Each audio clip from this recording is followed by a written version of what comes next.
Everyone, thank you very much for being here. We've got about 60 seconds. We are starting on time, so we are now live. So we have a fantastic group in the audience here tonight, as well as quite a few that will be viewing through all of our social media outlets, YouTube and so forth, to watch this incredible event. So please feel free. We have plenty of foods and beverages in the back. We've got restrooms on both sides, so forth. Our moderators will go over that again as well. But again, we want to say thank you to all of you. And again, we are live and we'll be ready to start here in just a few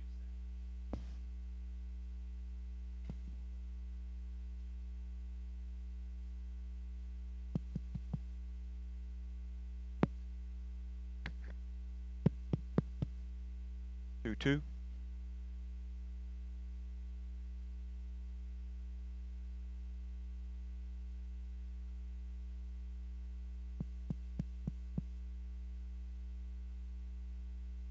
Two.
Ladies and gentlemen, I want to welcome you to the second. This is, again, another historic night with the Republican Party of Rutherford County. This is our second forum hosted by the Republican Party of Rutherford County in a primary election. And tonight we have candidates from across the board joining us tonight to listen to some fantastic questions and give us their responses and their vision for the days ahead for Rutherford County.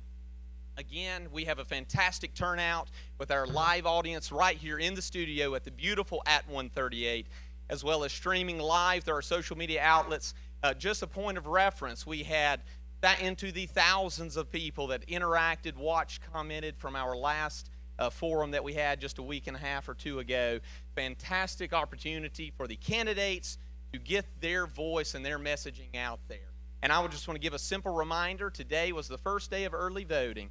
And in the Republican Party's store and headquarters was a person that came in and still not sure who to vote for in certain positions.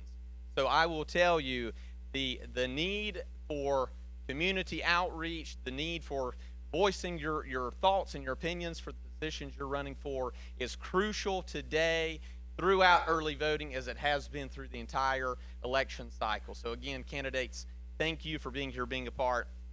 Tonight we have the Mr. Wonderful Jim Bishop and the beautiful Sunshine McCurry once again coming back to host and moderate the debate hosted by the Republican Party of Rutherford County. Mr. Bishop, Ms. Sunshine, thank you very much.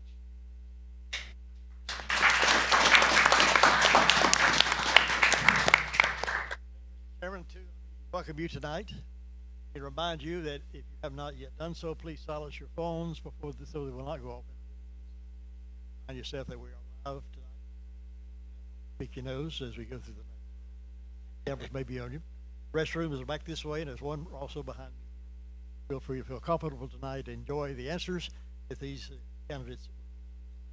We're starting with the questions. Just 60-second answers given. That one on. There we go. How's that? Better? All right. Never have known how to work these mics. First question is this, and we'll start on the other end with Mike Hager, who just arrived. Got here? Yeah. It'll be 1 minute. Tell us your name and what you're running for, first of all. Hager,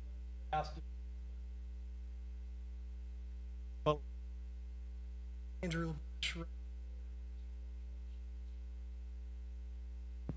David Norris, District Attorney. Joshua Millwood, Board of Education, District 1. Kayla Suttle, Board of Education, District 2. Tanya Pratt, Board of Education, District 3, Casey. Steve Owens, Rutherford County Rutherford. Sheriff Aaron Ellenberg, election. Jamie Dunn, Rutherford County Sheriff.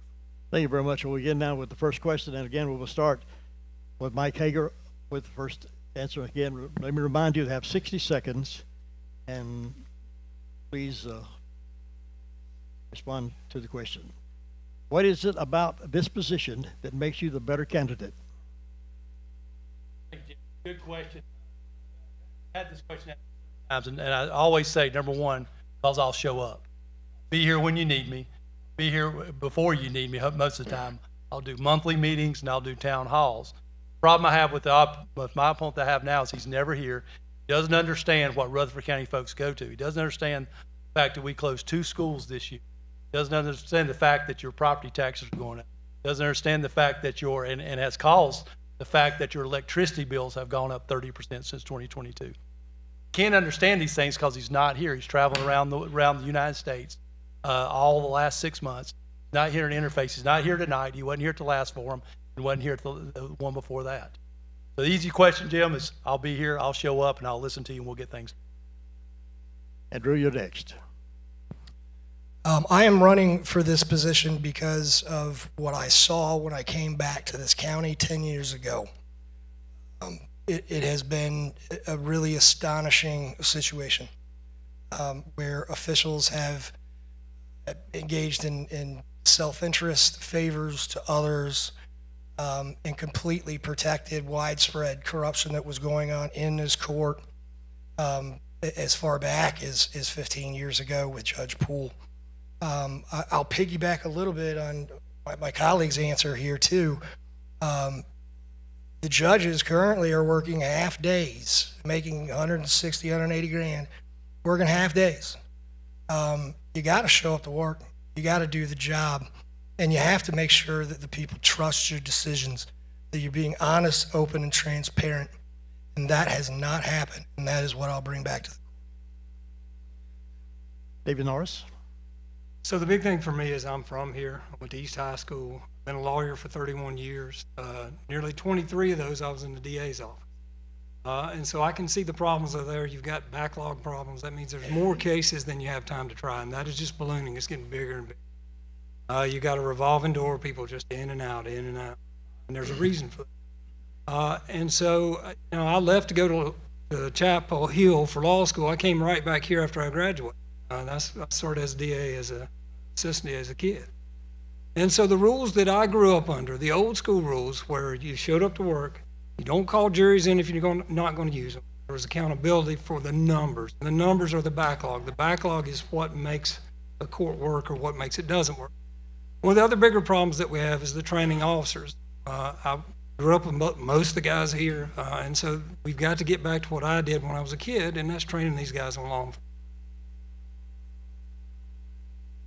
Joshua Millwood, you're next. In its simplest terms, I feel like that I am the better candidate for this position because I offer a different perspective. It is not lost on anyone that 2 of our county schools were closed within the last year. One of those schools for which 4 of my children attended. The county commissioners and the Board of Education, for whatever reason, could not come to some sort of thing to prevent that. I don't know if it was preventable in its ultimate form, but I don't think that it had to happen the way that it did. And it's obvious to everyone there was a disconnect between those 2 elected bodies. And in my opinion, if those 2 bodies can't work together, then we need to change the pieces around. I'm willing to work with anyone and sit down and ask hard questions and do hard things to get results for our children. And that's why I feel like at this point I'm the better candidate for the position. Kayla. I feel that I'm the better candidate for this position due to my experience. I have worked in the classroom as a teacher. I've worked with EC students and written IEPs and worked with students who had 504s. I've also raised 2 children, my stepchildren, that are currently in 9th and 11th grade. So I've seen things from a parent's standpoint too. I now work in school finance, and I'm familiar with state and federal funding. I feel like that is a big issue that we have had in our county with our school board, the budget. And to piggyback off what Josh said too, the relationship between the school board and the commissioners is very important. I do also agree that we have had a wedge between those positions, and those two need to work together, not just for the school, or for the schools, but also for the county. And that's one thing I aim to do as well. Done. My name is Tanya Pratt. I'm here today because I am applying for a job to help our children of Rutherford County. I want to be a voice that you call up and say, I need this. I have a suggestion of this. If I win, you can message me directly on Facebook or call my phone number at any time. I will be someone you can talk to day in or day out. If you find out your school needs supplies, we will figure out a way to get your school supplies. If your custodian needs mops, we will find a way to get your school mops. If your lunchroom workers need silverware, whatever you or your school needs, I will try to help you find what they need. Again, my name's Steve Owens. I am like a job position too. I'm trying to keep the job that I've done, and I promise y'all I've done the last 12 years. That being said, I promise to run it as a business this whole time. And with that being said, our numbers speak for themselves, whether it be audits, whether it be the numbers of hearings that I do, everything from adoptions to incompetencies, to foreclosures, to people with probate estates. I do this all the time. I do it day in and day out. I have one of the best records in the state, and the numbers prove it. As David Norris says, use nc.gov and you can look at it and see. I've tried over 2,500 cases, and not one of them on appeal has ever been overturned. So that means I read a lot, and I have to go by the laws. Some people do get upset, but I go by the laws. Let me remind the rest of the candidates and the rest of it from this point on, please talk into your microphone very deeply, because I've not been able to pick up some of them. So Okay. speak into your microphone. I'm Candy Boyle, and I'm running for clerk, and I believe I'm a better candidate. I worked for the clerk's office. I started in 2006 under Keith Melton, and I worked for him, I worked for Robin Spence, and I worked for Steve. I currently work for the Public Defender's Office, so I have almost 20 years of experience in the judicial system. So I can see the whole picture. I worked on the clerk side, and I worked on the public defender side, so I see both sides. So that kind of gives me an overview of what needs to happen. I will be a clerk that is present every day. I will be a clerk that serves her community. That is my passion, is to serve my community. And I will be there every day doing that to the best of my ability. The reason I'm running for sheriff is I go back to my childhood.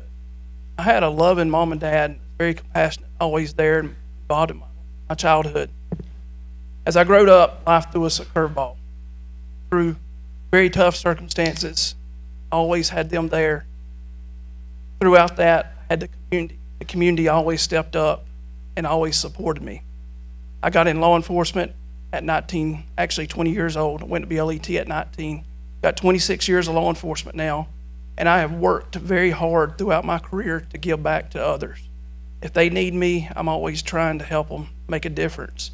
And as sheriff, I've been able to do that. And I hope each and every one of y'all have seen where this county's come from day one when I first took over as sheriff. And I will continue working very hard to make this county even better. And as I continue on, I pray that you have the faith in me that you put in me the first time. Thank you. The reason I think I'm the best candidate for this is I've got 24 years of experience.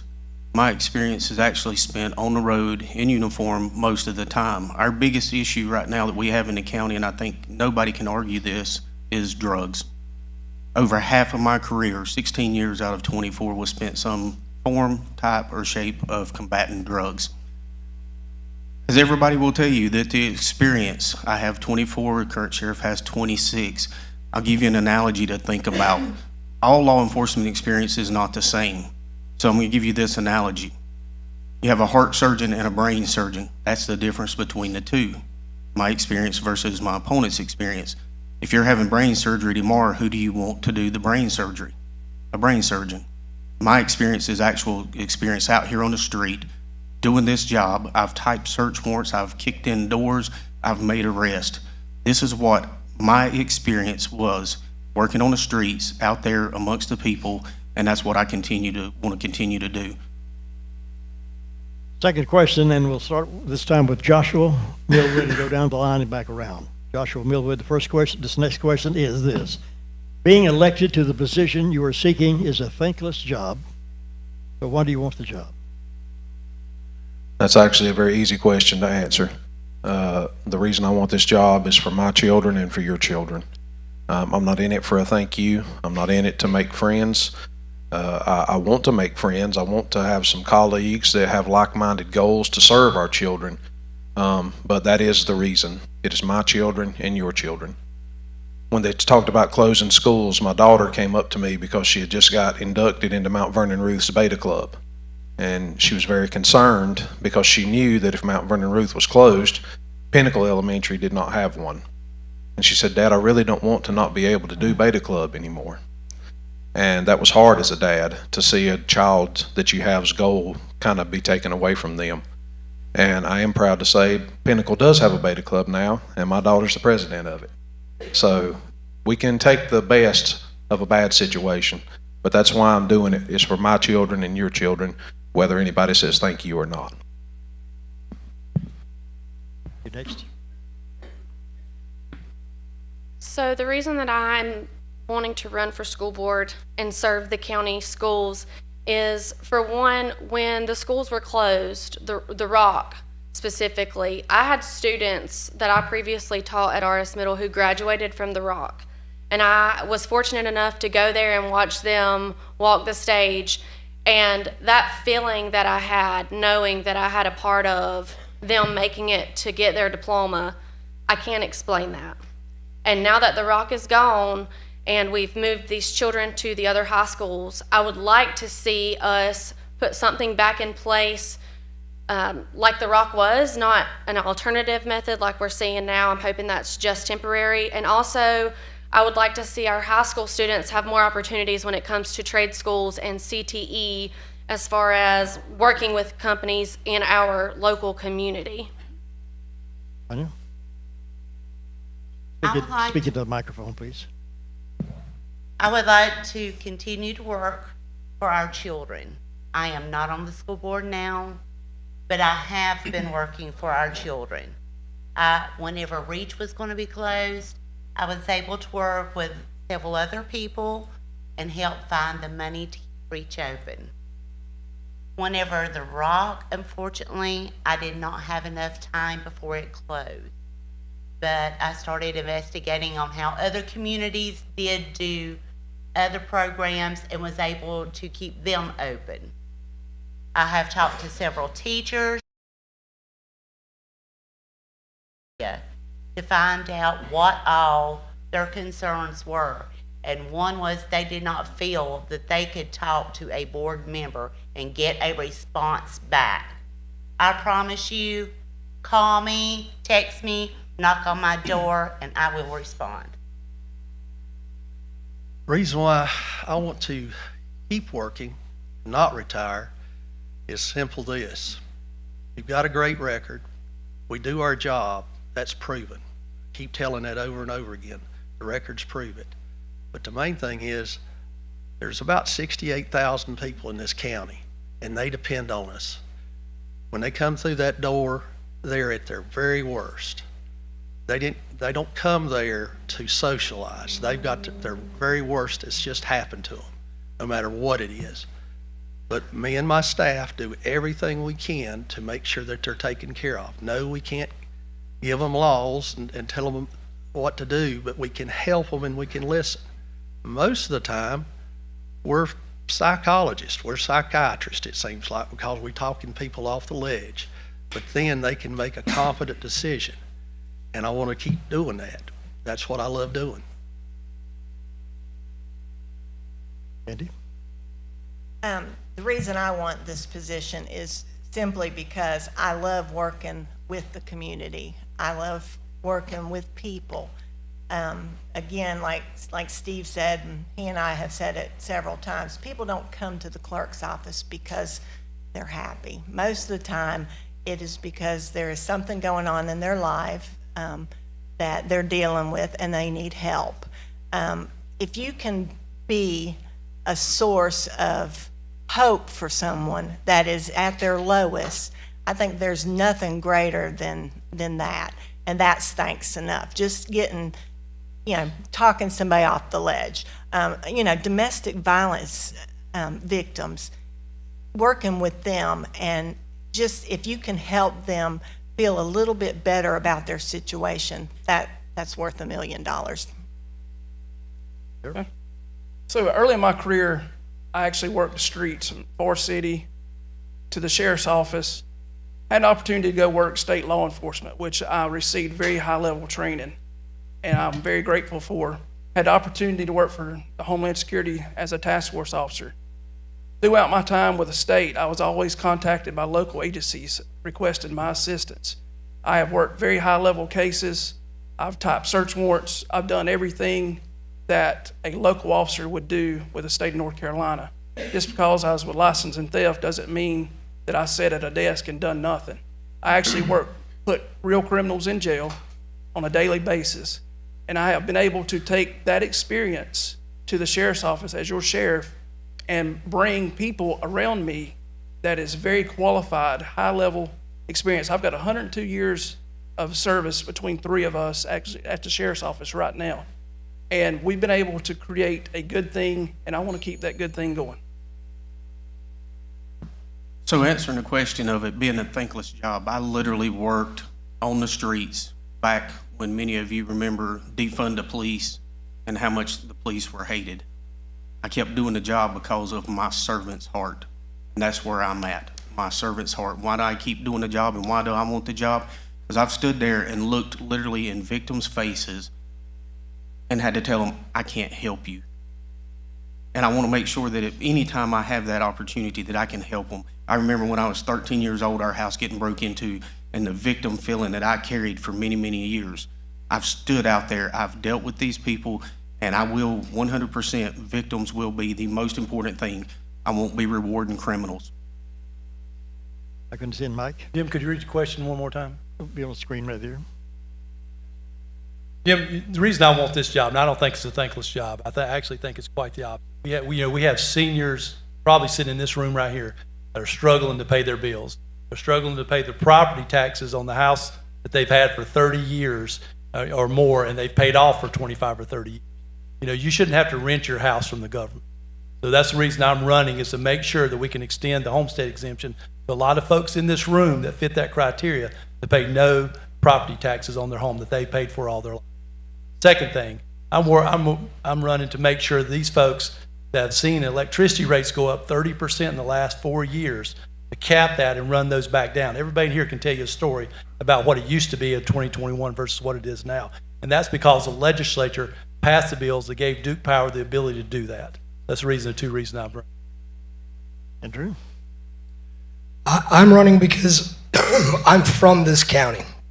I grew up here. I went to high school here. My family's from here. A lot of my friends are from here, and I moved back here to be closer to my family and to be in what I consider my home. But when making that move, I realized how broken this court system actually is. And when representing clients requires navigating a labyrinth of corruption to try and thwart outside influences and other matters that are affecting cases that shouldn't. It is a grave disservice to the people. That has to stop. The people cannot trust the court when that's happening, and it is happening today and has happened for years with my opponent on the bench. I'm running to restore trust to the people, to give the government back to the people so the power isn't used for personal purposes. All right, so if you'd asked me 2 years ago, I would have told you you've lost your mind. I'd be sitting up here at this job. I was in the DA's office for a very long time. And so over the years, I would come home and tell my wife, hey, you know, they've got 1,000 cases pending in Superior Court here in Rutherford County, 946 as of January 1. They got 60 days here to try them, and she doesn't necessarily understand that. There's 151 cases that are over 3 years old in this district. 151. And so I come home and I complain, and I come home and complain. One day she said, well, can you do something about it? And I said, well, absolutely, I can do something about it. I'm retiring is what I'm going to do. And that beautiful woman over there said, you have to do this. And I said, I'll do it on one condition. You be my campaign manager. And she said, I don't know anything about that. And I said, I don't either. So we sit right here. I'm doing this because we've got to fix this system. We've got to make it right, and we've got to make it sustainable, and it won't get better on its own. Next question goes to the sheriff's candidates, and we'll begin right here. This question, what ordinance would you support to make a change on the homeless issue in our community? First and foremost, the sheriff doesn't make the ordinances. That's a county commissioner's thing. I've said this several times, and I'm going to say it again, and it's just a straightforward, blunt answer. The sheriff's job is to enforce the law. It's not to ensure that homeless have somewhere to stay. Doesn't make me heartless when I say that, but I'm staying in my lane. I have as much heart for the homeless as anybody else, but the sheriff's job is to enforce the law. It's not to come up with a homeless shelter. As a deputy, what we need to know is where the homeless shelters are. Can we transport people to them? But as far as the actual question of what ordinance would I support, I don't know that unless I see an ordinance in front of me, I'm not going to sit here and make up an ordinance for you guys. I'll stay in my lane and enforce the law. Okay, sure. Okay, so I know the cities have done a very good job with some ordinances on homeless loitering around the cities. It's kind of pushed them out into the counties now. So that would be up to the commissioners to make that ordinance. It's not on the sheriffs to do it. We're there to enforce the law. And a lot of it, you know, taking care of this issue is the mental health issue, what we're dealing with. I think if we take care of the mental health issues, we'll see some of the homeless kind of fade away a little bit, but we cannot force them into any kind of shelters or anything. Again, we enforce the law. They violate your rights. It's our job to arrest them and carry out through the court systems. Next question goes to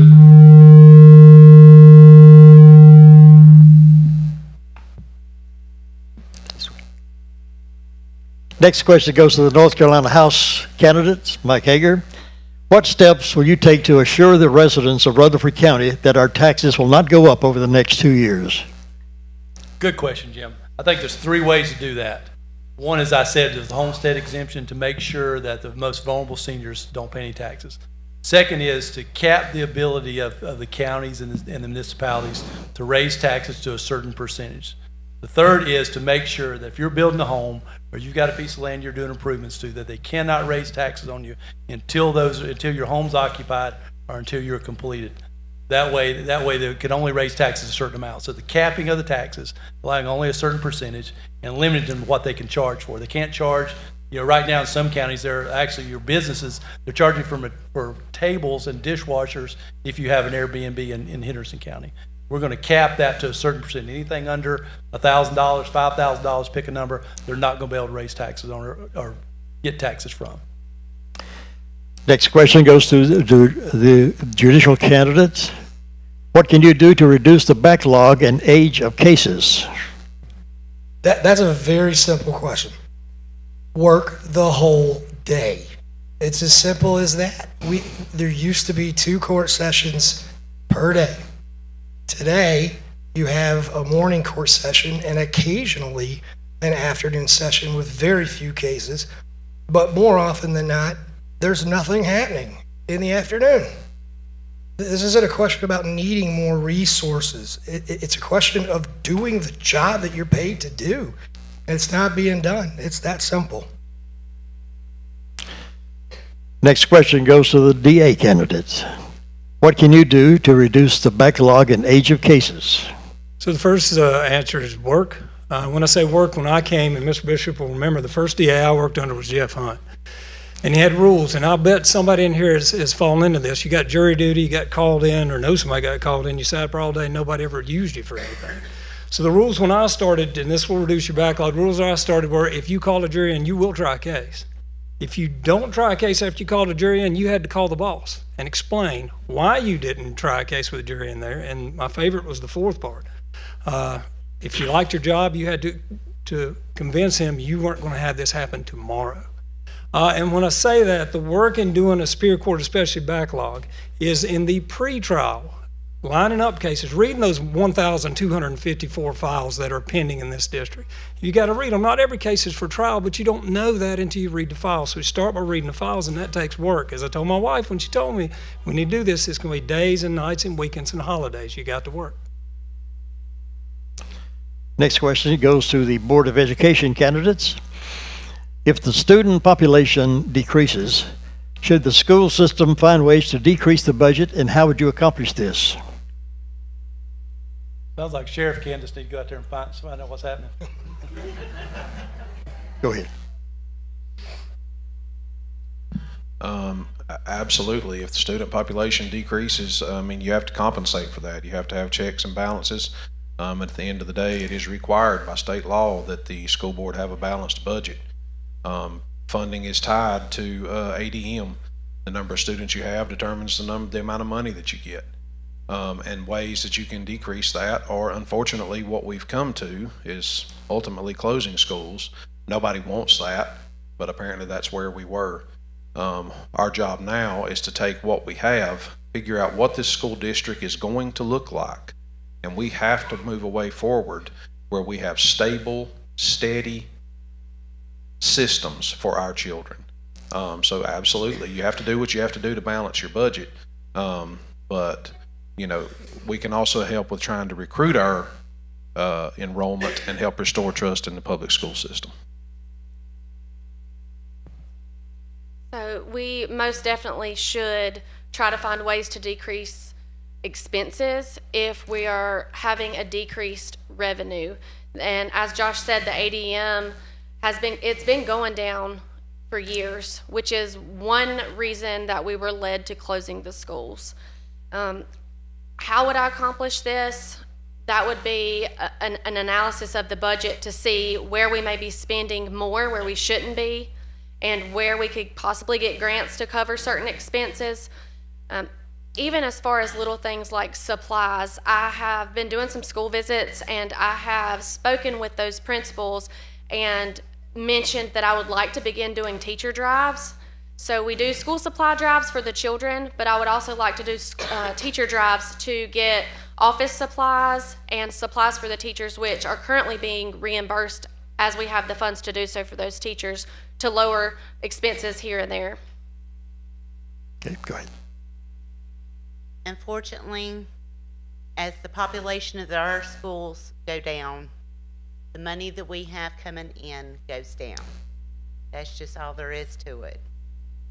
If we can win back the trust of parents, grandparents, guardians, and offer unique programs and unique ways to get our children educated better by working with our local businesses, hopefully we can win back our trust of our parents, grandparents, guardians of these children. And if we can do that, that would help us get our students back in the county schools, which will increase our money back again and allow us to hire more teachers, support staff that we desperately need. I also would love to go and work with more parents, grandparents. Next question goes to the clerk of court candidates.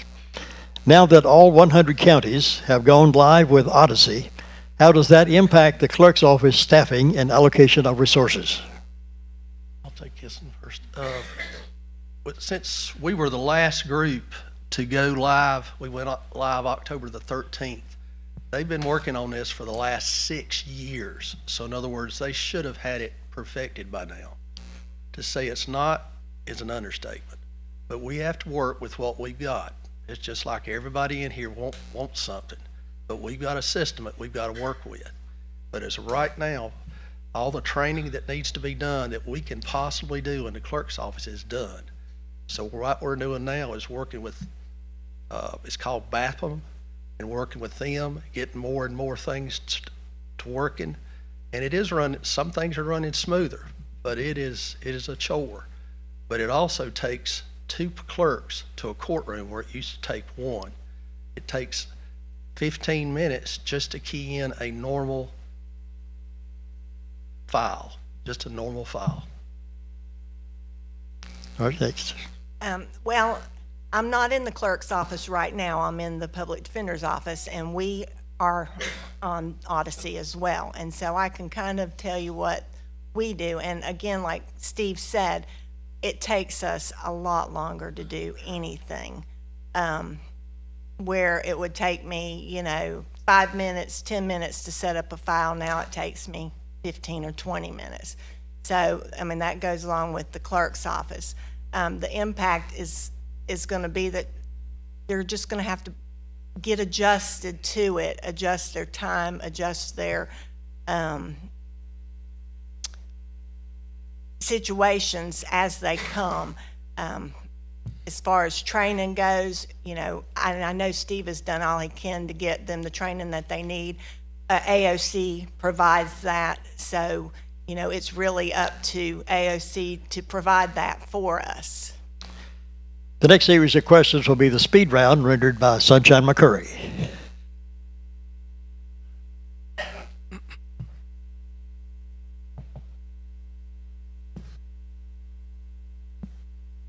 Each of these questions will have a yes or no answer, and one question will have a numerical answer, and I will give you that. Would you be in favor, well, we're going to start with Mike Hager. Would you be in favor of raising taxes to solve budget problems? No. LaBresh? No. No. No. No. No. No. Okay. Question number 2 is a numerical question, and we are going to start with David Norris, and we're going to work to the left. How many hours a week are you prepared to commit to the success of this job? My wife's going to cry. 80.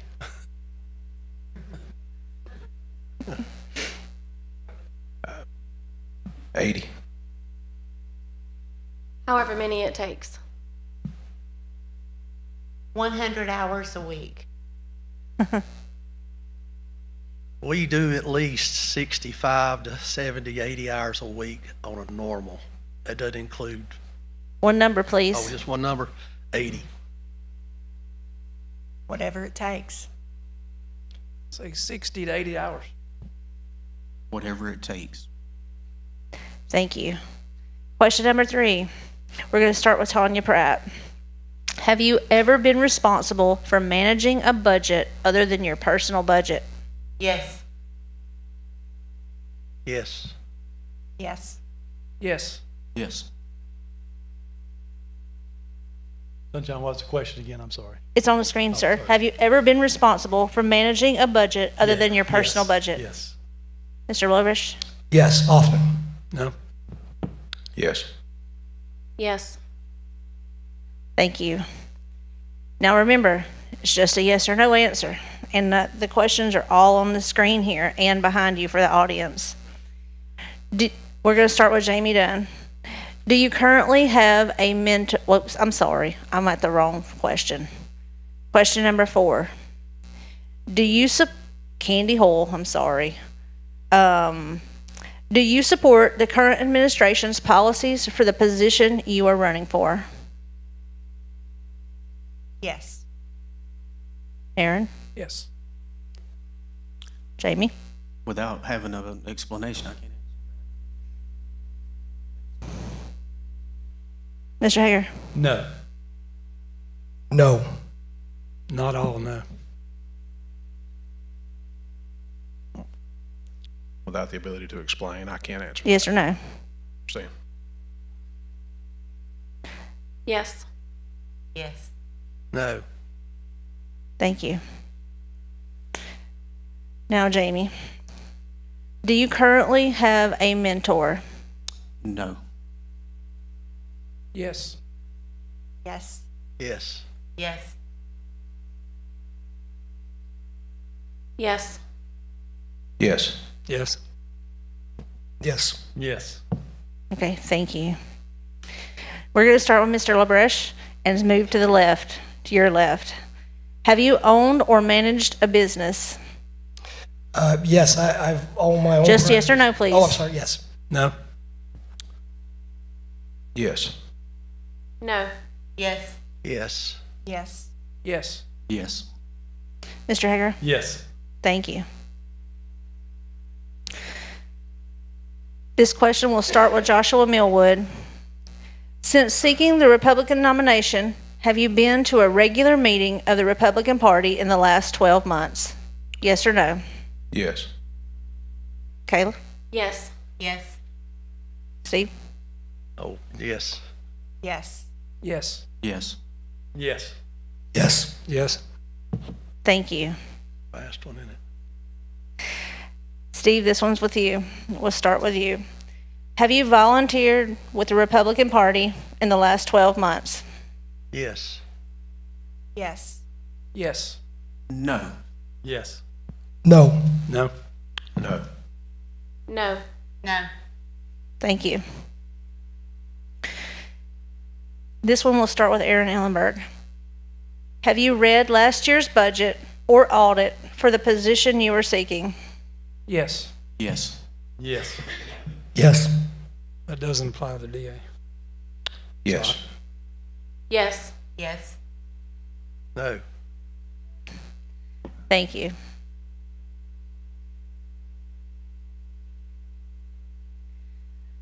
This one will start with Mike Hager. Is there one county department more important than the others? Yes. Yes. Yes. Yes.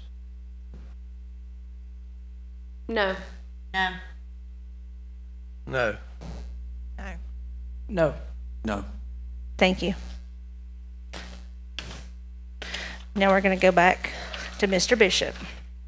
You get 1 minute.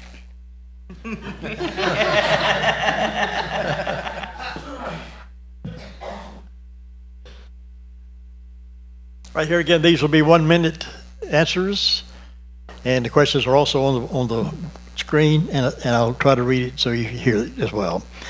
And we'll start with the sheriff's candidates. What qualities do you possess that make you capable of working with the county commissioners on budgets and ordinances? Sorry, Rutherford. The qualities that I possess are the fact that I can speak from having actually worked in the county for so many years, seeing the problems that we deal with, issues that could possibly need county ordinance or could not need a county ordinance. And the budget-wise, I know what it's like to work the patrol and have 3 people on a shift, working night shift, covering the entire county. So I know that when I ask for more officers, more deputies, I know how to justify that because I've been there. I've answered the call in Golden Valley by myself when there was no officers within 30 or 40 minutes of me. My experience of actually working in the county helps me to get with the commissioners for ordinances or for budgets. I come into the sheriff's office with it being 10, 15 years behind in time. So we've had to really play catch up really quickly. Working with experienced people around me, been able to get stuff done. It's put a lot of pressure on our current commissioners to basically show them and be able to explain why we need these certain things. As things continue to change in our county, we cannot operate as we have years ago. Things just don't seem that way. So as we continue on with budget processes, we do a very good job with administration sitting down, going over proper stuff at what we need. We understand money doesn't grow on a tree, but we also have to keep the citizens of Rutherford County safe, and our commissioners has to understand that, along with EMS and other emergency services throughout the county that we need. Next question goes to Mike Hager. What qualities do you possess that make you capable of working with our local government? Good question, Jim. Part of what I possess is 6 years of being in the legislature and being in leadership the whole time. I understand the budgeting processes that the state does and how I can bring those to bear in helping the county. So in helping solve their problems in the county when they're short on funds in a certain area, we can plug those holes with the state budget. Being in leadership allows me to understand that process and how we can help the county. Next question goes to the judicial candidate. What qualities do you possess that make you capable of managing your docket and judicial term?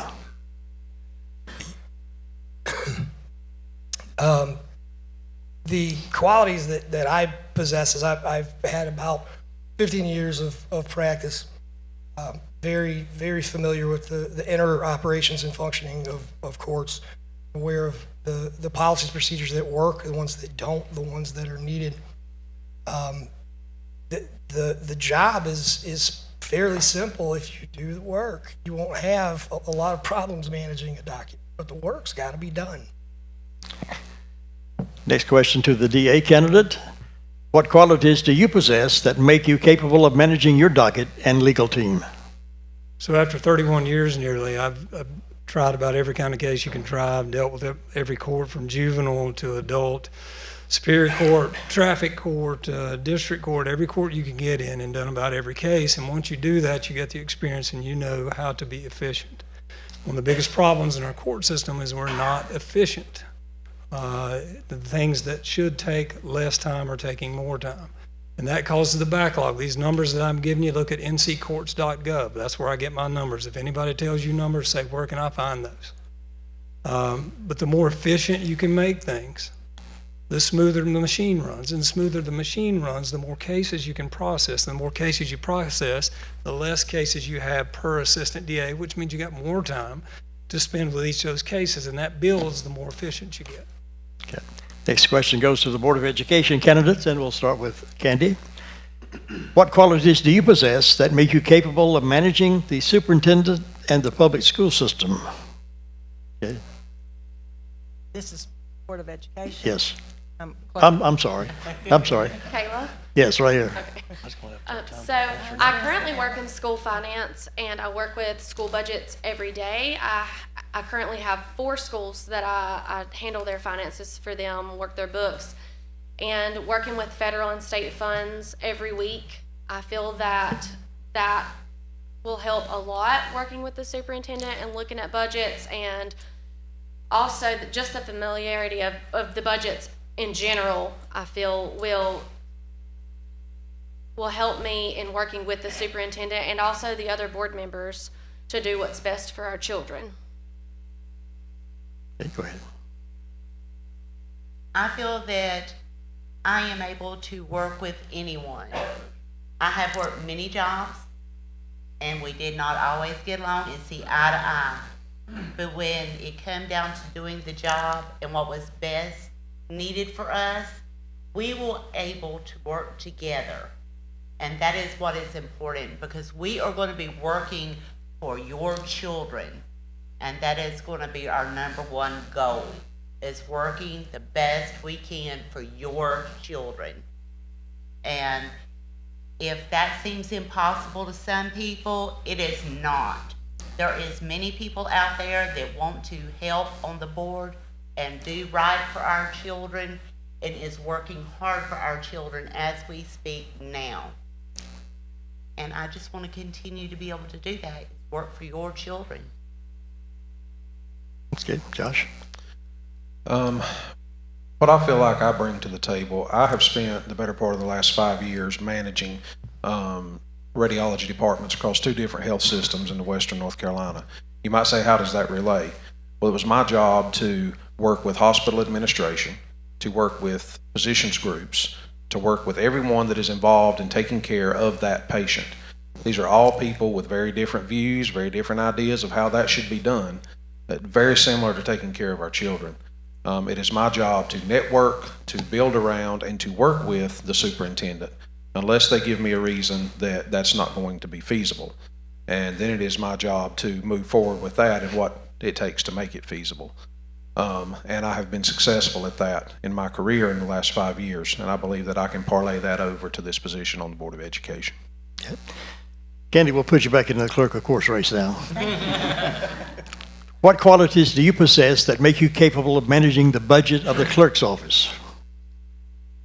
Well, I've worked for the clerk's office before, and I've also worked for the public defender's office now. As far as managing a budget for the clerk's office, I mean, the monies come through AOC. The clerk is allotted certain amount of money per clerk as far as salaries go, but as far as monies go for a budget, those monies come from AOC. So I have managed a budget. I have owned a business. I believe I'm very capable of doing that if it is allotted to me to do it. A minute ago when I said no of how things are working, we're wasting money of one side and down the other up there. And I'm a taxpayer just like everybody else. I worked for Eckerd Drug Corporation, did multi-million-dollar stores. Our money does come from AOC, but the thing is, that money is your tax dollars. If it's not used wisely, like right now, we're wasting juries, we're wasting money getting juries prepped. We've got new standards that we've got to meet to send out the jury notices. It's costing on an average of $1,000 every time a jury comes down and sits down in that seat. And the bad thing is they come in at 9 o'clock, we get them ready for 10, they go home at 11, come back at 2, and then they are instructed to leave and go home at 3. It's a waste of everybody's dollars. That's the reason why you fix this problem, it's going to fix a lot of other problems. Next question is a little different. So we're going to give you just a few seconds to think about this before you answer. Choose one of the speed round questions that you would like to expound on, and you have 60 seconds. Remember the speed round questions. If you'd like to expand on one of them, you have 60 seconds to do that, and we'll begin on the other end with Mike Hager. Thank you, Jim. That's a pretty easy question for me because you asked me, do I agree with the administration and the General Assembly? I do not. They did not have a budget this year because they have passed a continuing resolution.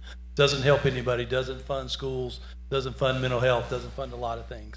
The other thing is they allow bills to go through that raise your rates 30%, electricity rates 30%, that my opponent has not only voted yes on, but also sponsored. So we allow things to go through the General Assembly unchecked, and they hurt the people of Rutherford County. That's what I don't agree with my administration on. Just follow up the line, LaBoche. I wanted to address the question from earlier about what can be done about homelessness. Traditionally, that's not a judicial role or area, but the judiciary does have a role because homelessness is typically, I would say probably 9 times out of 10, associated with either mental illness or addiction problems. And that is absolutely something that every branch of the government has some role in abating. And the judiciary is absolutely no exception. There should have been a drug court for a very long time. I actually think there should be a mental health court as well. But nothing's being done. The judiciary is not working with other branches to try and coordinate a fully functional system to address mental health and addiction. The ball's been dropped in a really big way on that one. So I would say the policies that I disagree with the current administration, one of the things, like I said, the efficiency, I'll touch on what Steve said. I've already mentioned about the juries and not using those. Those cost real money. You can fix that by just doing your job. The other thing is the backlog. I keep telling about the backlog, but the sheriff's jail is full of people. The jail is not an end place. The jail is a place that you wait until the DA calls your case for trial. We're so filled up that we pay the surrounding counties. I think the number the sheriff gave me was $343,000 between July and January, just to house people in these other counties awaiting trial here in Rutherford County. That's a lot of money. That's my tax money. That's your tax money. If there doesn't see a lot of these commissioners here, I can save you $353,000 since July. Do your job. Try these oldest cases first. Get this backlog under control. Save these people money. Use your juries and change the way the system works. Well, I'll choose the question that I broke the rules on. I think that our school system has very good policies in place. I do think that the school system has tried to reduce their staff to help counteract the use of the loss of ADM. Where I would say sometimes those policies are not always used to the best abilities. When it comes to these school closures, we should have never been to a point where we were 6 to 7 weeks out. Kids have already signed up for Reach High School, and now they're seeing that school may be closed. Should have never come to that. On whoever you want to blame it on, it should not have come to that. I will touch briefly on another one, the importance of different county entities. If stuff hits the fan, EMS is going to take priority over something lower. Social services is going to take priority over something lower. Not necessarily more important, but it does have a higher priority.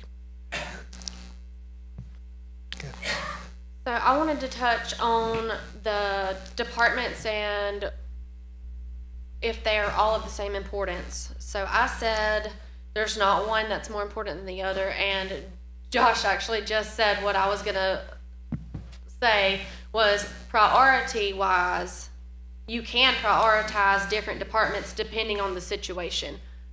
Like you said, EMS versus something else, you know, if you need EMS and that's the priority at the moment. But when it comes to importance, I feel that every department is important because every department plays a role in keeping our county going round. The county commissioners working with the school board, that is a big thing going forward. And if I am elected to be on the board, we will work together. If you hire me, and you notice I keep saying you hire me, I will do the best I can for you. Every policy that the school has done, the people that are there have done the best that they can do. What can I bring to the board? If I see that a school is going to close, I will do like I did last time and be reaching out to business. I will be reaching out to anyone I can to see how can I get help to keep our children in schools. I will ask the court systems. I will say, if you have children that are not going to school, what can we do to keep them in school?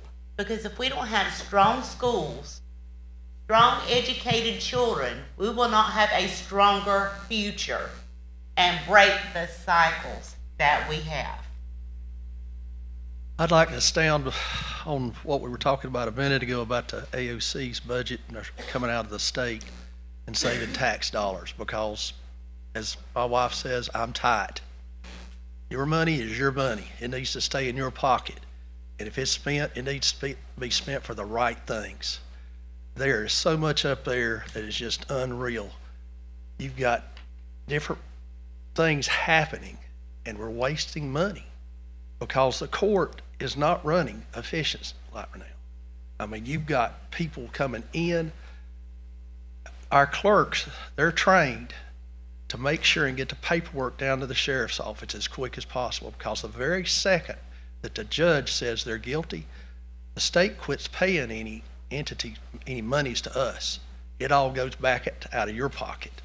So my job is to keep doing the right thing and making sure and saving y'all's tax dollars. Okay, I'd like to touch on the budget as well. I agree, your money is your money, and nobody wants to pay higher taxes.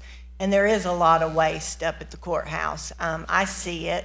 I don't currently work inside the courthouse right now. I'm in the public defender's office, but I see it there too. One of the things that has really needs to change is the fact that no department is more important than the other department, but there are departments that need to work better together to get the things done, get the things accomplished. There's a big disconnect between the DA's office and the clerk's office. That causes chaos. That causes taxpayers' money. Causes the jury to come in and not be used. I mean, it all plays together. And my goal is to make sure that that disconnect is connected again. As a new sheriff, you're required to go to Sheriff Leadership Institute shortly after being elected as the new elected sheriff.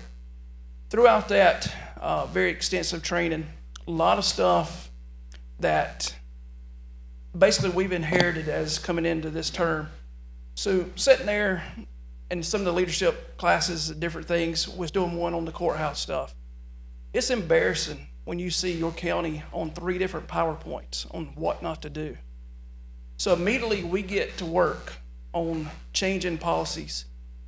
We had a lady from Sheriff Association come to the courthouse, look courthouse security. She went and sat through days and days of court, went back, made notes. I actually had an officer, we actually hired part-time, very intelligent, been able to put stuff in place, policies. Also in the jail, we didn't have classification, we have that now. And I'll go into detail later on that. All right, so I'm gonna go back to the one that I broke the rules on. And the reason I do that is, as an officer, when we go through courtroom testifying, we're taught not to let an attorney back you into a corner with a yes or no answer. And that's not what I was gonna do on this, because I'm gonna explain to you why. The question that I broke the rules on was, do I agree with all the policies that are currently in place? I can't answer yes or no to that, because if I answer yes, then why am I even running? It means I agree with everything that's going on. And if I answer no, it means that I don't agree with everything that's happening, because there is some good policies up there, and they will stay in place. I'm gonna give you 2 examples. STAR program that the current sheriff started, great policy. That's a yes answer. Rewarding fentanyl dealers with Christmas parties, not a good policy, and that's a no answer. So that's why I could not answer that question, yes or no, and that's where I stand on it. So I wanted to explain why I chose not to even answer that question. Next question. You are seeking the Republican nomination. What core values do you have that align with the core values of the Republican Party? We have a new candidate that has shown up that's running for sheriff. We'll start with him. Well, the core values I have as a conservative is to save money, is to conserve. You know, I want the government out of my pocketbook, and I want more money in my pocket, and I want my money to go as far as it's supposed to go as a taxpayer also. If we're spending over $300,000 housing folks outside our county, that's unacceptable. We'll wonder why we wound up with so many overflooding our jail. How many months did we run about 130 people in the jail? That's when somebody should have said, go out and pick us up about 50 more. That's not management skills, in my opinion. And I'm not here to bash you. I'm going to tell you, the men are rallied.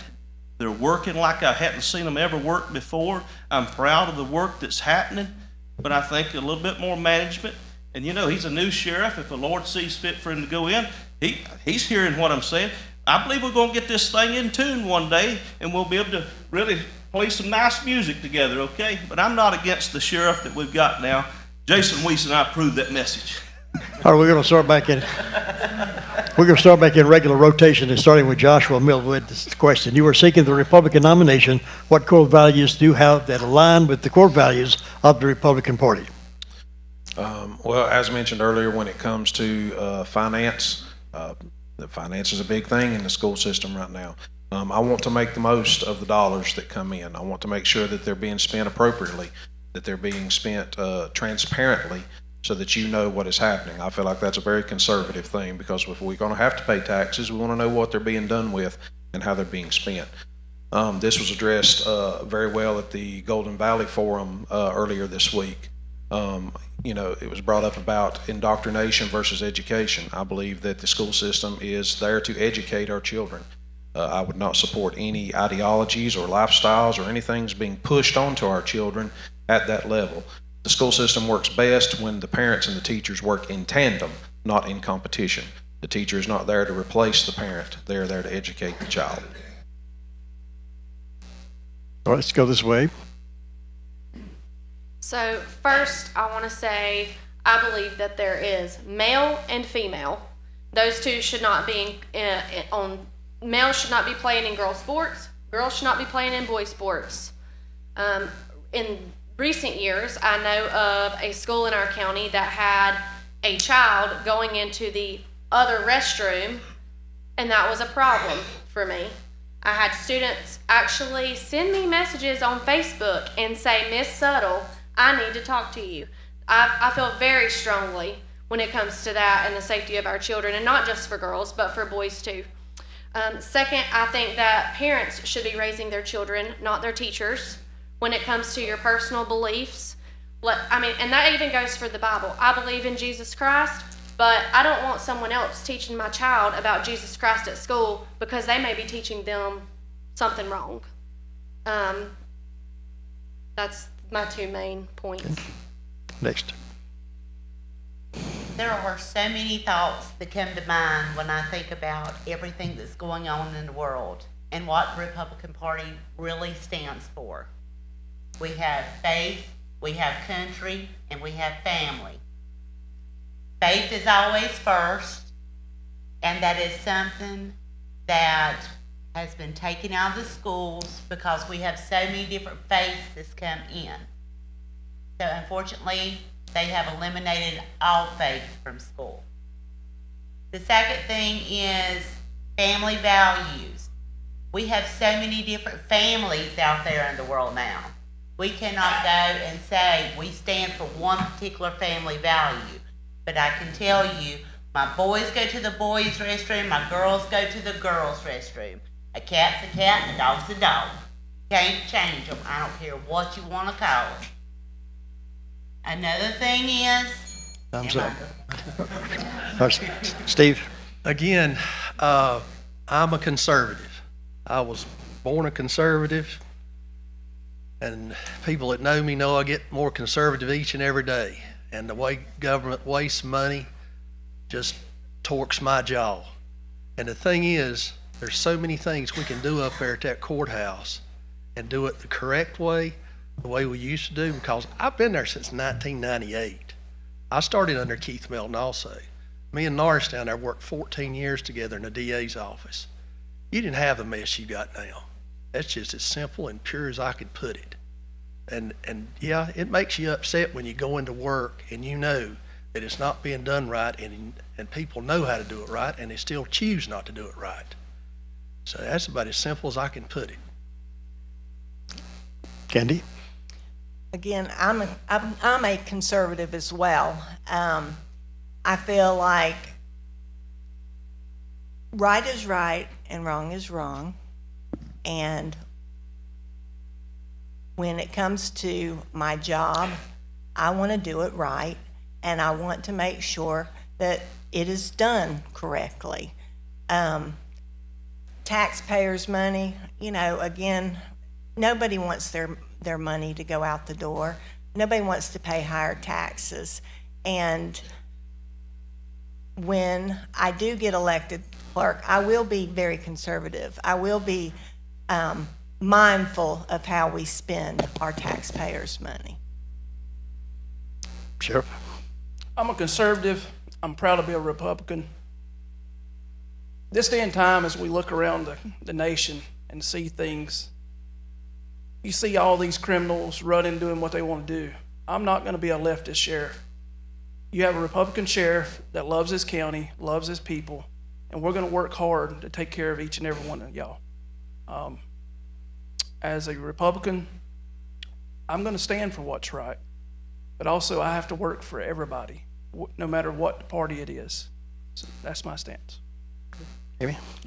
I'm gonna make this real quick and short. I'm gonna give you 3 words: God, family, and country. That's the beliefs of the Republican Party, I do believe, but that is my beliefs. That's my core beliefs. They don't change. God, family, and country. I love my God, I love my family, and I love my country. That's my answer. Jason, respond to that. Well, I'm conservative, of course.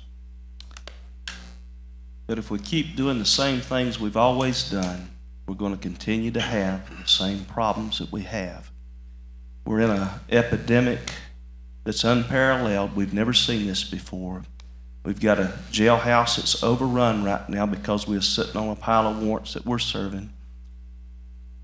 The first time low-level users of Hickory, North Carolina can do it and turn them around in 2018 to a 70% success rate. The paperwork I handed out the other day, if you want to call me a liberal because I believe in giving somebody a hand up instead of charging them and throwing them into the system of a racket, then call me that. But I'm here to help people before they get criminal charges against them. Thank you. Mike Hager? Thanks, Jim. I think the first quality is transparency. You know, I believe that candidates should put issues forward and they ought to explain those issues that are good for you. My opponent so far hasn't done that. I believe I ought to show up in front of you, tell you what I'm doing, when I'm doing it, and why that's helping you. So far, my opponent's only offered excuses and not shown up. I believe in accountability. I'm going to put bills forward that help you and not hurt you, like the electricity bill I mentioned earlier. And the last one is I want to do, it's about hard work. You know, in the 6 years I was in the General Assembly, I passed 44 bills and sponsored 108. My opponent in 7 years passed 5 bills. That's the difference in hard work. And I won't push bills forward. I will push bills forward that help you, like the homestead exemption that I've talked about earlier, which frees you guys up from property taxes if you meet certain criteria that my opponent is opposed to. Andrew? Mike, did you copy half my list? I did. I was looking over there. Core values that align with the Republican Party: transparency, accountability, integrity, and leadership. The Republican Party and Republicans understand that the government serves the people, not the people in office. When leaders and officials serve their own self-interest or provide favors to their colleagues and friends, there's no reason to have a legal system. Republicans understand that government is about small government that's controlled by and accountable to the people. Republicans don't tolerate corrupt leaders like we have seen with our current officials. And Republicans stand up and stop the exploitation of helpless people like we've also seen here, as well as abuse of power. It's not happened, but it will if you select the right people this election. The best way I can answer this was September 11, 2001. I've been a lawyer for 6 years. That day, I reached out to the military recruiter and said, hey, send me, and they did 7 times. I was in the Guard and Reserve. So what I realized is, and this will get back to the core values are what the best leaders I saw were the core values that their people had. And so I guess the best way for me to answer, what am I looking for in my people? 1, you got to have integrity. If you don't have integrity, I don't need you. 2, I don't care about anything but can you do the job. 3, can you work together as a team? I don't need a team of superstars. I need a team. If you need 100 people and you've got 10 that work, take the 10, because if you don't, you'll be spending your time wasting on that other 90. And 4, if it's not a Republican core value, it should be no drama. You'll kill an organization from within with drama, so no drama. Next question, think about this one, and we'll start with Steve Owens with this answer. What question did we not ask that you feel is important to this position? One thing is the amount of experience. Again, I've been there since 1998. I've worked in the DA's office for 14 years, working back with different ones, worked with the sheriff's office, I've worked with the DA's office, we worked with the PD's office, worked with DSS. there's a lot of things that during the commissioners' rounds that came up about mental health. I have to do a lot of incompetencies. Those incompetencies, if they were in a different county that had more resources, like Forsyth, I do as many, I know it's hard to believe, but I've talked to DSS about it. I do as many incompetency hearings here as they do in Forsyth County. So check that out. Okay. Andy? The question that wasn't asked was one of the reasons why I want to run and what I think I can bring to the clerk's office. I think I have a unique position. I worked as a clerk for 12 years, and so I actually sat where those clerks sat. I saw what they went through every day. I was in the courtroom. I worked as a courtroom clerk beside the judges, so I know exactly how their day goes. And I know what it's like to sit there and have 200 orders in front of you and work the counter all day long, and you can't get your stuff done. So I'm there to support the clerks. I'm there to be a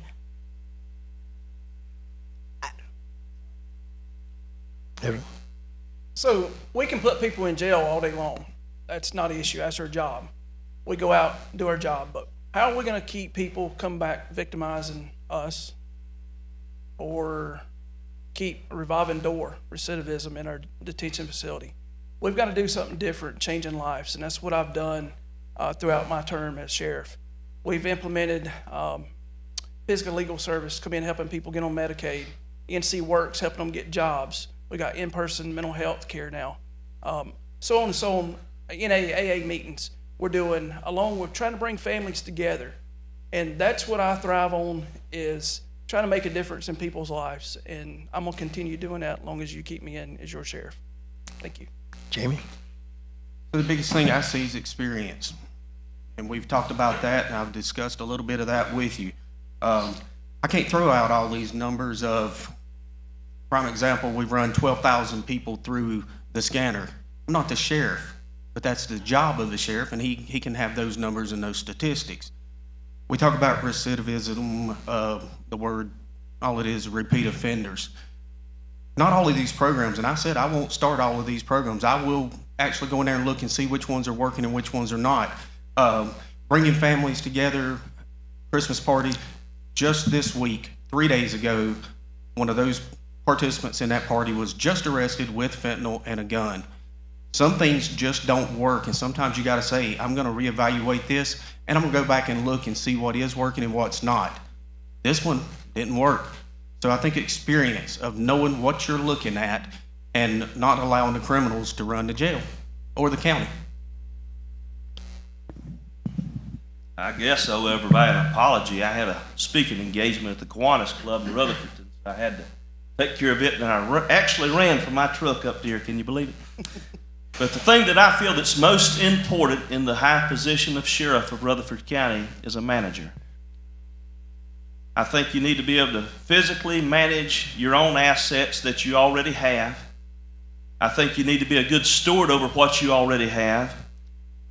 I just don't think that we should, and I want to do this as delicate as I can, I think you need to be pretty good at what you do. You should have a track record, but I think possessing a law enforcement certification was one of the things the folks always held against me in years past. Now they tell me that I should be a preacher. So send me to be the senior pastor over the Rutherford County Jail and make me your sheriff. Jason Weiss and I approve that message. Mike Hager? Jim, I think the question you should ask me, because you and I have known each other a long time, is, are you crazy? I think it's a good question. And I say, and the answer is no, because a lot of people heard me tell this story. In 1998, I moved here in 94, worked with Duke here. In 1998, NAFTA really hammered this county.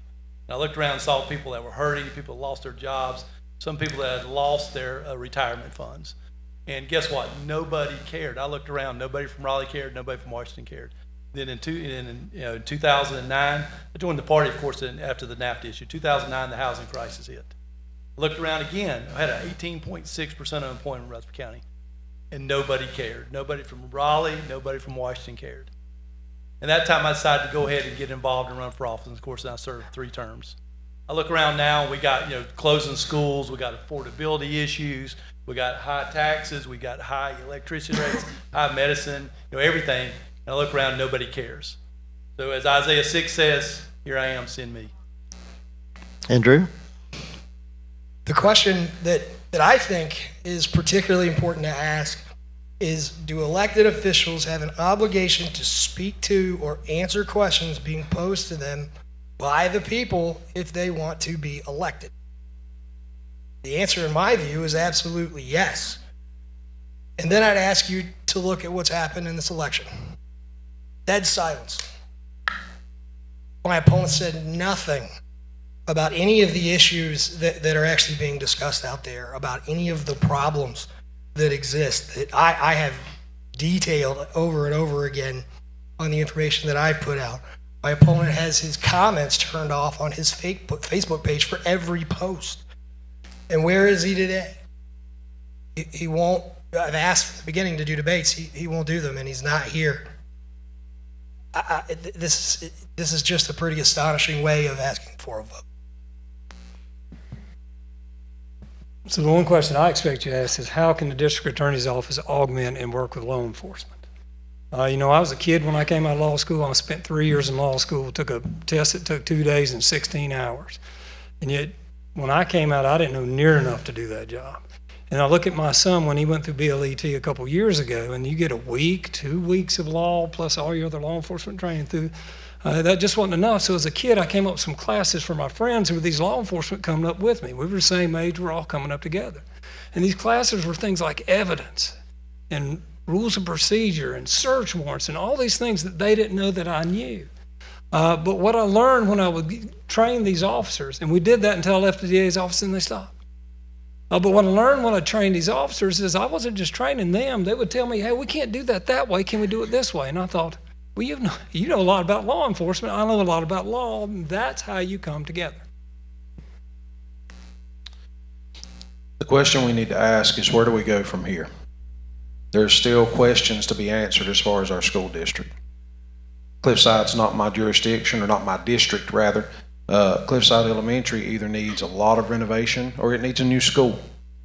And we got to figure out where we're going, and we got to figure out how we're going to pay for it and make it stable when we get there.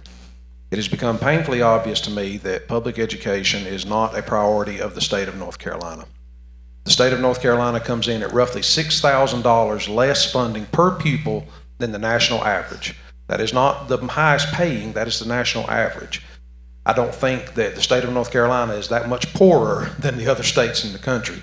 I just don't think they prioritize putting money into the public education system. So that's what we have to say. Where do we go from here? What do we want the school system to look like, and how are we going to pay for it to make it stable, to earn back the trust of families to send their kids to public education? So a question I feel that should have been asked is, how will the Board of Education members work with principals, teachers, instructive coaches, and parents? So, for example, on curriculum, with what we're using in our schools to teach our children, I feel that that's a big thing that needs to include principals, teachers, following up with teachers' opinions. When I was a teacher, I don't recall ever being asked of my opinion on if something's working, other than in a weekly meeting with just us talking about it and how we can make it work better. I feel like we need to pull our principals, our teachers, our instructive coaches in more when it comes to the work that goes on in the classroom, so that we get more realistic ways of teaching. And then also policy and procedures, are they working? If not, why? Do we need changes or better implement them? My question is what do I feel that Ralston County Schools can do for special needs children? Many people know that there are special need children out there. I have worked with them from kindergarten age all the way to when they go to the Church of Exceptional, which is the older one. I have noticed that the program is structured so much that you have to be there from 8 o'clock or 7:30 all the way to 3. A lot of special needs children have a problem of just putting on the right socks, the right shirt to even get out the door to get to school, and we'll be there late. And I would like to know if we can get more resources in for these children. There is a lot of things that we can do as a society to get them their hours that they need to graduate. Yeah. Time now for speed round number 2. Here again is Sunshine McCurry.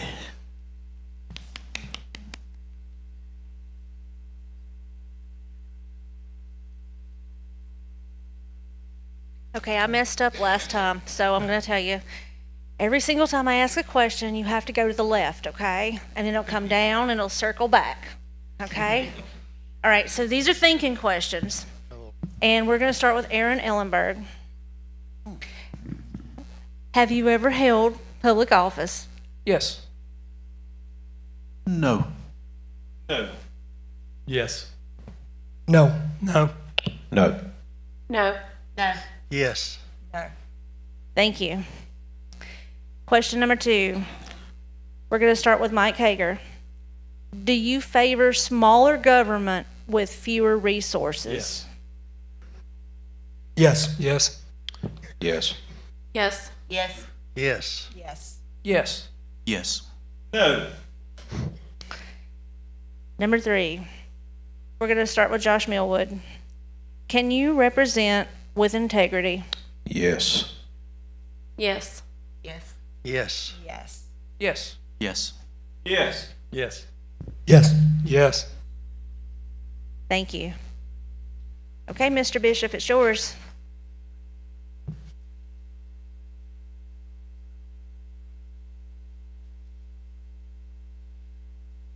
We'll move from left to right on this question, and the question is this.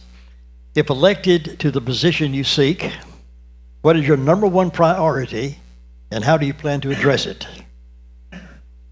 Steve Owens, you begin. Say that one more time. Well, hold on. Number one priority right now, we have Odyssey, which is that paperless system that we're going through. We're trying to perfect it to the best that we possibly can with what resources that the state has given us. Hear me now? Anyway, the Odyssey program, getting it well underway, getting it fixed, making sure it works for the public and make it better for the public. Also, we've got another courtroom that we're working on right now. So in the middle of doing all this, we've got a courtroom number 4, taking care of all the other courtrooms and that, plus getting ready for Odyssey on a everyday basis. Okay. Kendi? If elected, my number one priority will be to make sure that the different offices throughout work together. The DA's office, the clerk's office, DSS, the sheriff's department, even the register of deeds. There's a disconnect there, and that is one of my biggest priorities, is to get the relationship back, because like I said earlier, there is a disconnect, and when those offices don't work together, that just creates chaos and causes things not to work efficiently. Another thing is one of my biggest priorities that I've said earlier is treating the people with respect when they come into the courthouse, making sure everybody is treated the same. My number one priority is continue doing what I'm doing. Y'all allow me to be your sheriff. You give me a high level standards to follow up to, and I believe I've done so. And I want to continue doing that and taking our sheriff's office further than what we already have. My number one priority is going to be the detention center, whether we can afford a brand new one or whatever we need to do to make sure that we're making that the safest place for the inmates, but for the detention officers and everyone having to use it. We want to make sure that we don't put in temporary policies where we have victims of crimes or people needing to see the magistrate, that they're not standing out in the cold, kind of like what we're currently doing right now. That is not a good policy. It wasn't a good policy to start with, even though it's temporary. There is no way anybody can convince me that having a victim, a taxpayer, stand outside in the cold while they deal with the magistrate is a good idea. So my number one goal is going to be the detention facility. We're going to make sure that we are taking care of our officers up there, that they're safe, that they are provided with everything they need, and we need a new detention facility. There's no questions about that. So my number one goal is the detention facility. Well, I guess I could address the elephant in the room from a while ago. I didn't answer like the rest of these candidates, but everybody asks us for more money from time to time, don't they? Where's it going to come from? I want to spend money the correct way. If we can take in more money in one place, but think about it. Your local fire department, you said no. So when that fire engine gets too old to deliver water to your house to put out your fire, all y'all answered was, no, we're not going to buy any more fire trucks. Let me tell you, we got to take care of home. If we don't take care of home, we won't take care of nothing else. And taking care of the sheriff's office, it's an office of the sheriff.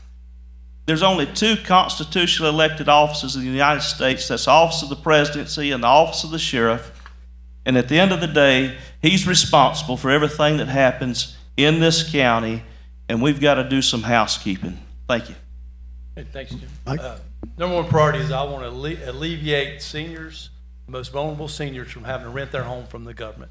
I want to do this by extending the homestead exemption to 100% on their primary home, so seniors pay zero taxes, thus alleviating that stress of having to worry about losing their home because they can't afford to pay their property tax. Andrew? My number one priority in terms of operational problems at the court is DSS.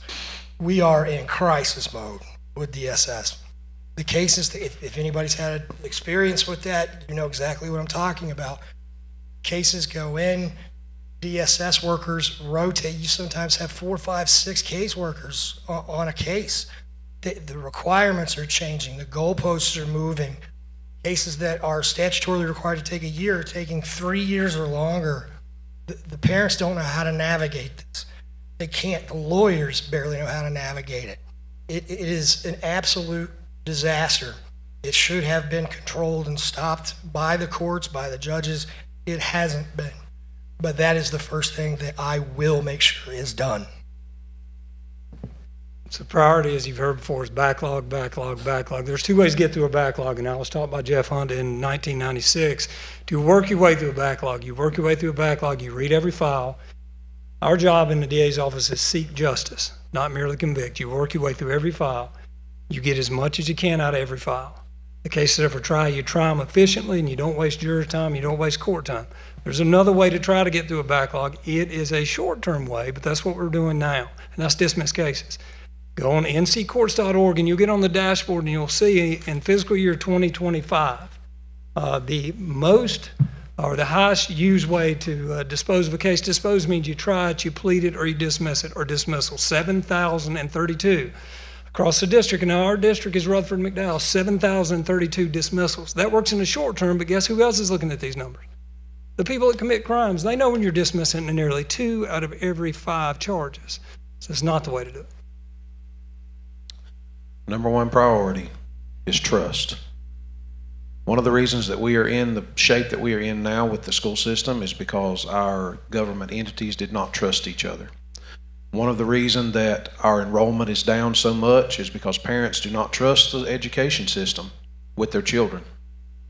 And we have to restore trust between county entities. We have to restore trust between parents and the education system before we can do anything. I can't talk to Mike Hager about state funding that I spoke about earlier if he doesn't trust me to use it well. I can't talk to you as parents about enrolling your kids in the public school system if you don't trust that school system to take care of them and educate them appropriately. We cannot move anything forward until we rebuild trust between the bodies that are elected to serve our people and between the parents and the school system that serves them. So my number one priority would be the financial situation that we're in and our budget to prevent us from closing any more schools. I feel that earlier I mentioned lowering expenses in small areas, and I know that that is not the biggest way to do it. It's just a way to do it. That should have been done over time for a long time now. The biggest way to help our budget is our ADM. To get our student numbers back up, to get our kids back in public schools. I feel that during COVID, we lost a lot of children to homeschool. And then our county budget, our county situation, we've lost a lot of children to other counties and other states even. So my number one priority is the budget, and working on that by marketing and getting our children back into our public county schools, and working with our commissioners to better our county so that people will come and live here and bring their children to our schools. I would love to work with the school board, with the commissioners, with our sheriff's department, court system, because together, and everyone else, parents, friends, everyone here, if you can work together, we can make Rutherford County schools great again. There is no reason why we should be a second choice. We should be the first choice, because we should be unique, that we can go and provide something to your child, your friend, your neighbor. We should be able to work with businesses and have the business say, hey, do you have a child that would like a summer job? And we could say, yes, I've got somebody who wants to be an electrician. Well, great, send them this way. Do you have somebody? Sorry. You'll be happy to know this is the final question of the evening. And we'll start right here with Jason. Everyone says they will operate with integrity. How do you define integrity for the position that you're seeking? I believe integrity is doing what's right when everyone's looking, but when no one's looking. Integrity is just like sunshine outside. It shines and you can feel the warmth of the shine. I believe integrity is I had to keep integrity tonight to speak to the Kiwanis Club in Rutherford, because I told them I'd come and speak to them over a month ago, and they'd been on my schedule, and this thing got bounced on me just a few days ago, and I was on a Disney cruise with the family. But integrity is loving people right where they are. We talk about a sheriff's office and loving people. Well, how can we love them and not charge them? Well, if it's a first-time offender with a user amount, this is love. This works. It bypasses charges. It bypasses recidivism. It's been in operation since 2018. It has a 70% success rate. Let's do it.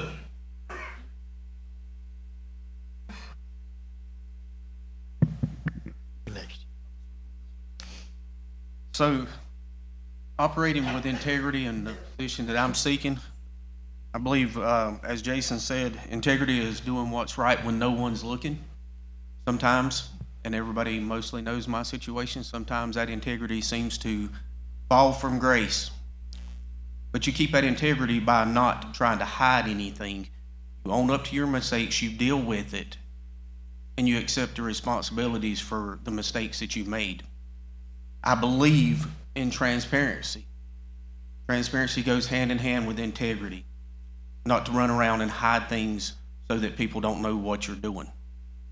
So, as Jason said, do what's right when no one's looking. As an officer, and I'll say this for all three of us sitting here, I don't question either one of them's integrity, because I've worked around both of them. I know both of them. And I know a lot of times in this position, you have to do what's right because there is no one looking. Yes, integrity is a big thing. If you have no integrity, you have nothing. Working together, making sure each and every one of your officers stand that with integrity also. You're entrusting us to go out here and take care of your county. And to do that, you have to have integrity. Again, we're out here making split decisions. that affects people's livelihoods and their futures. And you have to have integrity when you're making these decisions. Thank you. We're going to jump back down to the very end, Mike. We'll come back up this way with you now. Thank you. I wrote down a few things you were talking about, what I thought about integrity meant in this environment we're in today, in the political world. And first one come up is do what you say you're going to do. You say you're going to do A, B, and C, go do it. Tell the truth, even if it's not the message the person in front of you wants to hear. You got to be truthful. You can't change your message just because who's in front of you. Third is tell the truth, no matter if it hurts you or not, economically, politically, whatever. You've always got to tell the truth, no matter what. And the last thing is be honest in everything you do. We give these speeches, we talk, we put out ads. They need to be truthful, and they need to have things that you can go look up and say, yes, that's true, or it's not. And I'll say if you don't do these things, it eventually catches up with you. And this question really is what this election and many of the elections in this season are about, because integrity's been missing for a long time. Integrity means you do the right thing, even if there's a cost, you do it. And particularly when you're in an official position, you have an obligation to do that. It's not a question of whether you should. You do it. You don't protect your friends with your official authority. You don't abuse your power by self-enriching. You follow the law. As a judge, that is the number one thing. Follow the law, follow the facts. You don't use your authority to hide things, to self-enrich, to cover for your colleagues that you know are doing things. It destroys trust completely. And that's what's happened here. That's what this election's about.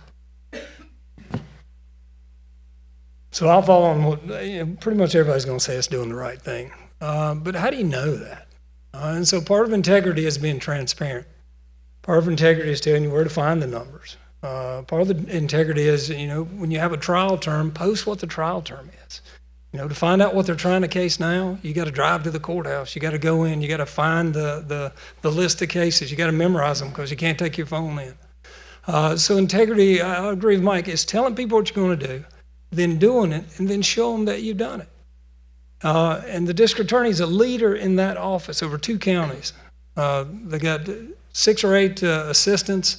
They got about the same number of staff. You lead that group, and that group will take on the personality that you lead them with. And when you lead with integrity and show people, I have done this, I told you I was going to do it, and here I'm showing you I did it, it'll take care of itself. Integrity is trust, and integrity is transparency. If I'm in this position to ensure integrity, I'm going to put a mirror in front of me to keep myself accountable, and I'm going to put a mirror behind me so that you can keep me accountable. Just like everybody said, it's doing the right thing when everybody's looking, but it's even more importantly doing the right thing when nobody's looking. It's being the same person no matter who you're sitting and talking to. It's being the same person when I'm sitting here talking to one of you, and the same person in the superintendent's meeting that I have scheduled for next week. We have got to put in the work. It is one thing to post budgets, to post audits. It's another thing to make people understand, look at this, this is what we've done to be transparent. We have to put in the work to earn that trust back. And if you elect me, that is what I will do. So as everyone has already said, integrity is doing the right thing when no one's watching.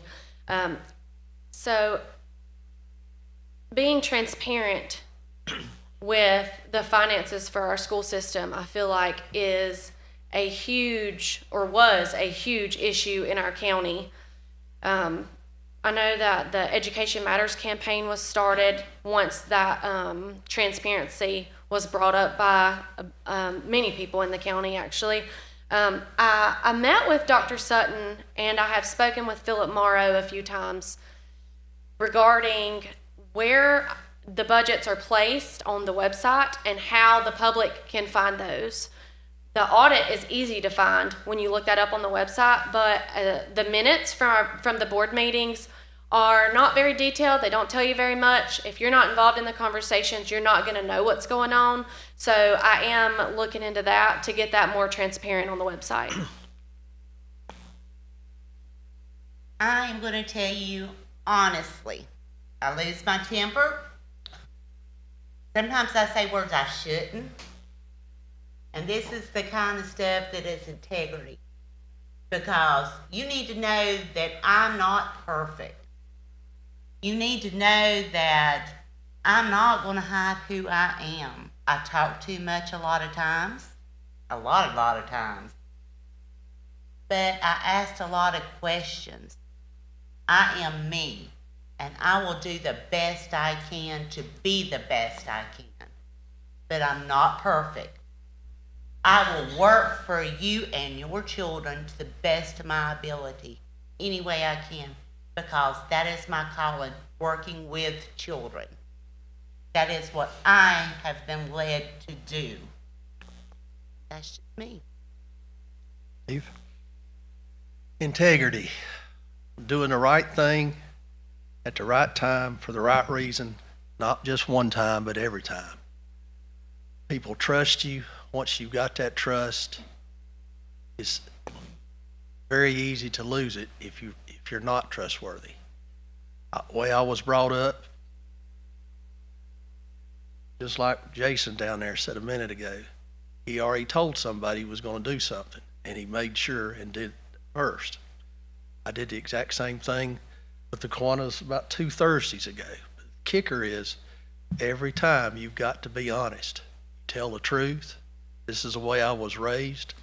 I've had an old grandpa that was a Baptist preacher, and my dad raised me the exact same way. You tell the truth whether it hurts you or not. Main thing is you do the right thing for the right reason at the right time, and do it every time, and you can lay your head down at night. Integrity, to me, is doing the right thing, always, no matter what. Even if it doesn't make you the most popular person in the room, as long as you are doing the right thing, then that's all you can ask for. You have to be honest, and if you can't be honest and you don't have integrity, then how can you look at yourself in the mirror the next day? You have to be able to live with yourself. One thing about integrity with the clerk's office is I will be holding my staff to that level too. I expect them to have integrity. I will hold them accountable for their actions, no matter who it is, no matter which staff member it is. I just think it's very important that everybody is held at the same accountability. Ladies and gentlemen, thank you for stepping up to the plate. Thank you for being here tonight to answer these questions. Early voting just started today, so if we get somebody out to polls work for you, and good luck to you. Let's give them a round of applause. Welcome back up our illustrious chairman of the Republican Party, Mr. Bryson Smith. Thank you to our moderators, Jim Bishop and Sunshine McCurry. Thank you again to our candidates in the Republican primary here in Rutherford County. To our viewers that are viewing live stream and to our audience here in studio, tonight is your night. Tonight is your night to have been a part of another historic evening right here at the At 138 building off of Main Street, Forest City. Tonight was your night to be a part of a historic opportunity to listen to so many Republican candidates running for the nomination for the Republican Party of Rutherford County to lead our county. So tonight you have heard the questions and the answers and the visions from these candidates. So you yourself should be so excited for that opportunity and to be excited to have the opportunity to go out and vote. You have 14 days to early vote and then Election Day on March 3rd. So tonight is your night. Tonight is your night to let your voices be heard when you go to the voting booths here over the coming days. So again, we want to give a round of applause. And Jim Bishop, Sunshine McCurry, if you would stand up one more time because you are the moderators of this event. Thank you for serving. Thank you to our candidates. Have a good evening.